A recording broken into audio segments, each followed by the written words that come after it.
Omnimatter ergo logos Innana snow von Aika. Omnimatter ergo logos Innana snow von Aika. Omnimatter ergo logos Innana snow von Aika.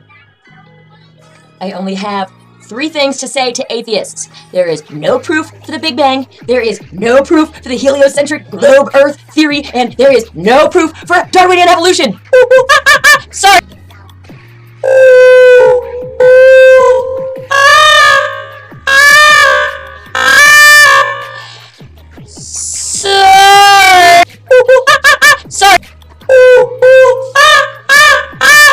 Sorry, but you didn't come from apes.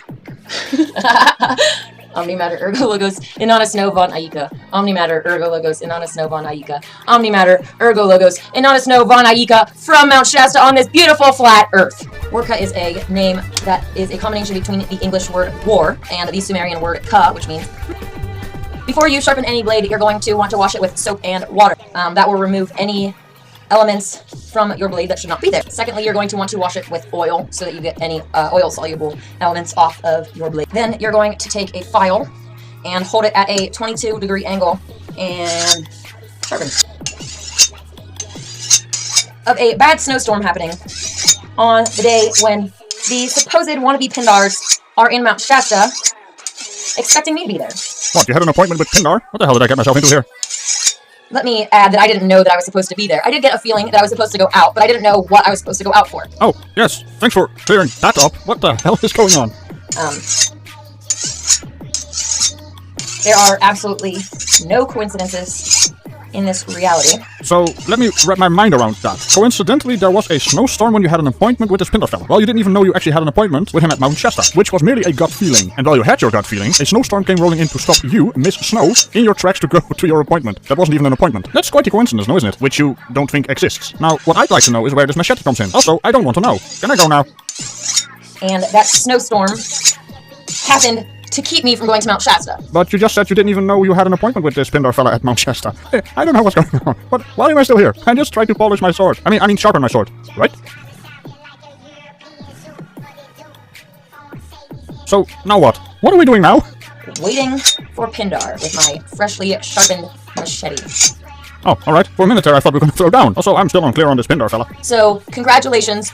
Thanks? No, that's not the word I'm looking for. To the dark magicians who conjured up a snowstorm to keep me from Mount Shasta. So, now you're blaming me, or rather my dark mages and warlocks? I have nothing to do with this one. But next time it's not gonna happen. Oh, okay, okay. Miss Snow, I just wanted to sharpen my sword. Can I go now? And hopefully next time, the real Pindar will show up. Not a bunch of tranny loser wannabes.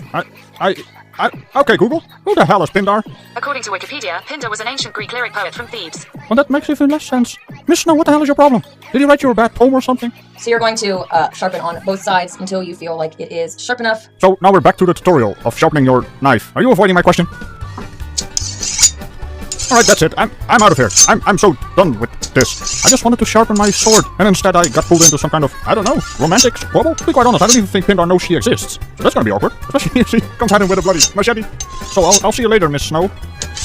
Omnimatter ergo logos Innana snow von Aika. Oh, we're back to that again. Alright then. I kind of think you need to be in the Order of the Cities for being so damn silly. Von Aika. So, welcome to the Order of the Cities. I hope you enjoy your stay. I don't know. Omnimatter ergo logos Innana snow von Aika. Oh, for fuck's sake, why? Okay, it's recording, I wasn't sure. I pushed record and then it took like 4 seconds. I was waiting for it, like waiting. Okay, no, I'm live. Yeah, that's all fine and dandy and very interesting. But why are you back? Why is she back? What do you mean she has some questions about flat earth? Oh god, don't tell me she's a flurf. She was already silly enough without being a flurf. Now she's a flurf and calling me? Why? Talking about flat earth.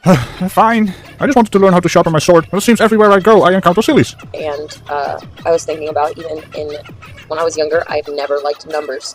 My opinion of numbers was that Adam and Eve sinned and God, like, basically cursed us with numbers and math. Well, might as well test the explanation for the Facebook cannon.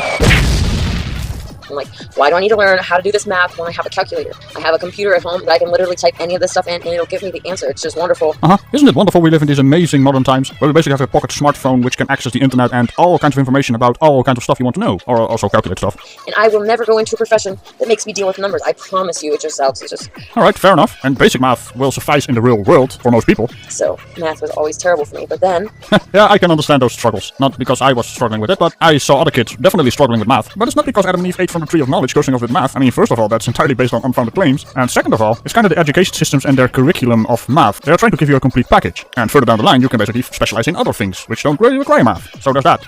It went into science class when they're trying to tell you that the Earth is a spinning ball. Well, here we go. And of course, I'm not saying that I have always known that the Earth was flat, but I always just had this problem with the globe. You had a problem with the globe. Well, I guess we're about to find out what the problem was. First of all, you just have to go on faith. Oh, come on, Miss Sna- I'm seeing these really silly-looking cartoon pictures. Well, I guess the only silly-looking picture is the picture they made of the solar system. Dare I say impossible. These numbers that they give us are ridiculous. Like I said, I never liked numbers in the first place. But they're saying that the Earth is spinning at 1,000 miles per hour. Yes, and that is twice as slow as the hour ant on a bloody clock. That is ridiculous. Sis. I can't even wrap my mind around 1,000 miles per hour personally. You have to take into account that it is moving slower than the sun, so it's basically chasing after the sun. Oh, it's not slower than the sun. It's falling into the sun's gravitational well, and it actually speeds up and slows down. And they're moving even faster, so not only are we moving 1,000 miles per hour this way, which doesn't make sense because the sun, if you watch the sun, it just moves slowly throughout the day. Innana, no. That's because the Earth's rotational speed is 1,000 miles per hour over a period of 24 hours. It takes 24 hours to do one rotation. I see what the problem is. If you have a tennis ball and you would spin it around at 1,000 miles per hour,